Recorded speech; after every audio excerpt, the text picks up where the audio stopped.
Welcome to Stroke of Love. This is the series You're not about. sticking out. Yeah. The front, or the sides, really the sides. Yeah. Yeah. Thanks, Diane. I've been going through this whole film. He's like, you alright? Alright. This is the Stroke of Love series. Family Matters. So I got the call. I was at 5 minutes sandwich shop when I got the call. Oh, who called you? Some lady, I don't even know her name. She called me and she said that something had happened to you and the ambulance was coming to get you and took you to the hospital. And she told me exactly where you were. And I don't remember the lady's name, but I called her my angel because when I was at the church, when I was at the audition for Shiloh, she was the lady that sat in the back with me. I think I called her my angel, and Shiloh was taking photos of me and everything, and she was just like, well, mommy, lay down, and then the lady that was in the back with me, and I think she's the one who called you and who called Dre, and she said she was the one who said, okay, no, we need to call the ambulance for you right now. But you said that she gave you a call that I was, in the hospital or whatever. On your way to the hospital. On my way to the hospital, and then you need to come and see about me. So take me through when you was at when you first came to the hospital.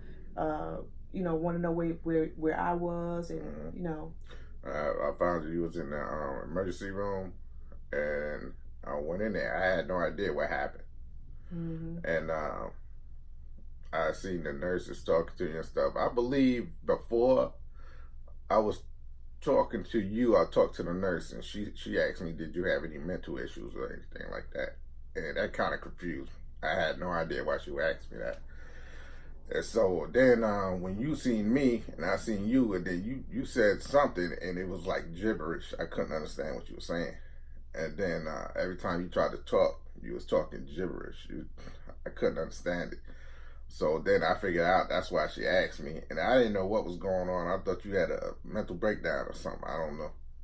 And they were saying that your blood pressure was very elevated. They wouldn't say anything at first anyway. But they did say that your blood pressure was very elevated. They said you can't go nowhere with your blood pressure that high. But they was treating it like a mental issue. And we will talk about that at a well, go ahead and tell you guys. We and my husband battled a lot with going to the hospital and the treatment that I received from this hospital. In other words, we felt like we were not treated fairly. And so that's why he's telling the story about, they thought you was mental patient and all like that. But really, I had a stroke and they didn't even know I had a stroke. So when I was in the hospital and Danielle came up there and, she was like, telling the doctors, no, she's going to be admitted to the hospital one way or another. And I was waiting in the hospital for 3 days. What's some of the stuff that you can recall that happened those 3 days that I was in there waiting? Well, first of all, in the emergency room, they was pretty much trying to rush you out of there. Yeah, true that. It's like they wanted the bed or something. But they was about to send you home, and if they would have sent you home, you probably would have been dead. Because they didn't know what was going on. They didn't run any tests or anything. All they was doing is checking blood pressure. They check your vitals, basically. And they wouldn't tell us nothing. And they wouldn't run no tests. So I don't think they knew. They just wanted the bed, actually. But when your sister came and she's like, no, she's not going anywhere, then it seemed like they got more serious about everything. Yeah. And then they said they was going to admit you. And the thing that was, it was on a Friday. So basically they didn't want to run no tests, or the technicians that ran the test wasn't there anymore on a Friday. Friday evening, Saturday, Sunday, so you had to pretty much wait till Monday. So while you was waiting till Monday, they did admit you into the hospital. You had a room, and they was checking your vitals, and no information whatsoever. I guess they didn't know anything, so they couldn't give you nothing. But being professionals, they should have known the They symptoms. should have known something. Right. Yeah. They knew the symptoms. They knew what was going on. Yeah. But they didn't want to say anything. It was like little information, and that added to the frustration that everybody else was feeling. Yeah. Yeah. But they just kept checking vitals, different doctors, different nurses. The nurses was acting like they knew what was going on, and they wanted to say something. They wanted to, tell you something. Yeah. But they knew, they couldn't do it. They'd get in trouble. I could tell that much. But so we had to wait until that Monday. Then Monday, when they found out what it was more tests. But in the meantime, I kind of rushed the story. But in the emergency room, you were still functioning to a certain degree. You know what I'm saying? And I think that's why they wanted to send you home. But as time went by, that's when your right side, you start losing your right side. And I guess you woke up in the middle of the night, decided you want to go to the bathroom. And you forgot. You forgot that you couldn't control. You didn't have no use of your right side. So you decided you wanted to go to the bathroom. So you got up and you fell on the floor. And I was in the seat next to you. Yeah, I had the covers on. I was in the pillow, and I was in the recliner chair. And when you fell, it woke me up, and I tried to get up, and I fell off the recliner. So both of us on the floor, and the nurse came in there, and she said, "What's going on?" What happened? They were scared, and me and you we wasn't laughing, but we were like, "Yo, oh." We tried to go to the restroom. Yeah, but after that, they took you to the restroom. They kind of restrained you after that, so you couldn't get up no more or try to get up. So, this is a tough question for me to ask you, and I know it was tough for you going through it. But how did you feel that I had, was going through that and I was in the hospital? It was rough. I was pretty much worried about you. I didn't have no feelings at the time, really. I didn't know. That added to the frustration and the fear. I guess it was a lot of fear. Yeah. Because they was telling us anything. But I didn't really have because you was going through everything. I won't say it was you going through everything. So I was just trying to be there and, handle everything and try to tell you, what's going on and stuff as best I could, because they wasn't telling us nothing. But it was rough because of the fear and the frustration. Yeah. The fear of what? And the unknown. It was just the unknown. I didn't know, I don't know what's going on. I know what they're telling me, but I still don't know what's going on. Yeah. The information was not flowing. I think they do that to protect themselves. They don't want to tell you too much. Until we had a chance to meet with the doctor, the radiologist on Monday and stuff like that. It was one particular doctor. He the one who really broke everything down. Yeah, the radiologist. He broke it down. And to me, I was like, when he told us that I had a stroke, and I was like, because I'm thinking like in 30 years old, I'm not supposed to have a stroke. Right. You know what I'm saying? That's what all of them were saying. I was like, a heat stroke? What? He was like, no, you had a major stroke. And many of the times when they was coming in the room, it's like it was different doctors, so I had to go through like different interviews each time a new doctor or a new nurse came, and they basically was asking me, were you having bouts with like high blood pressure, things like that? How was your health? Yeah. Before all this, and I was like, no signs. We didn't see no signs of this. Nothing.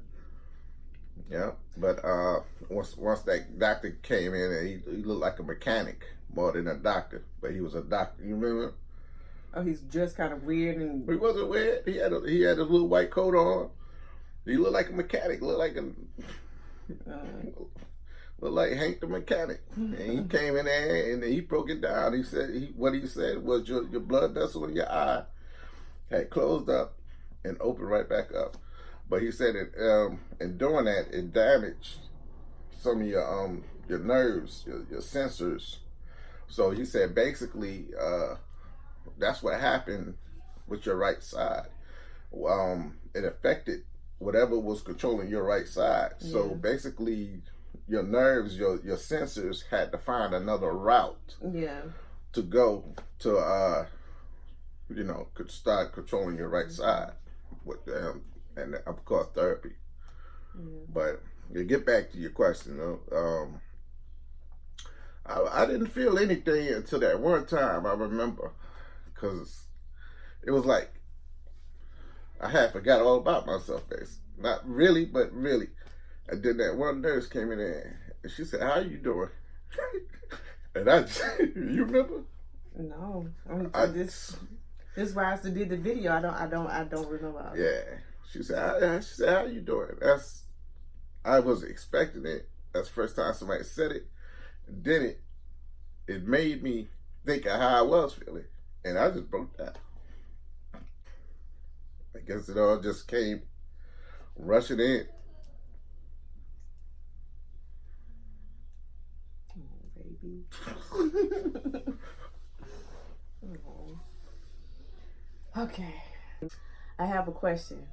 When they finally took me to Emory Hospital, did you feel kind of relieved, or did you say to yourself, "I'm not relieved just yet"? You know what I'm saying? No, I was relieved because the way the people talked, they was like saying that you was, but for the matter of fact, they told me straight up, they said, before she leave here, she's going to be able to function.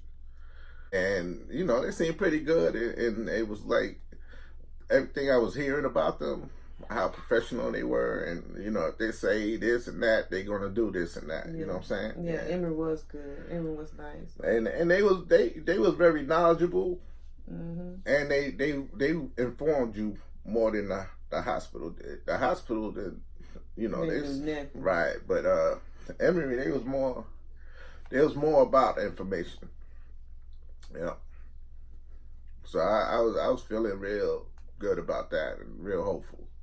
Yep. So how is it now? But to be honest with you, when you was coming back from Emory, I was scared. Why? After the rehab, because you was coming home. I couldn't be here. I had to go to work. I couldn't be here. So I didn't know what was going to go on like throughout the day, you know what I'm saying? And then to this day, when my phone rang, it's a possibility it's something bad on the other end. Always. How do you feel now that some years has gone by? Just like I said, it's always fear.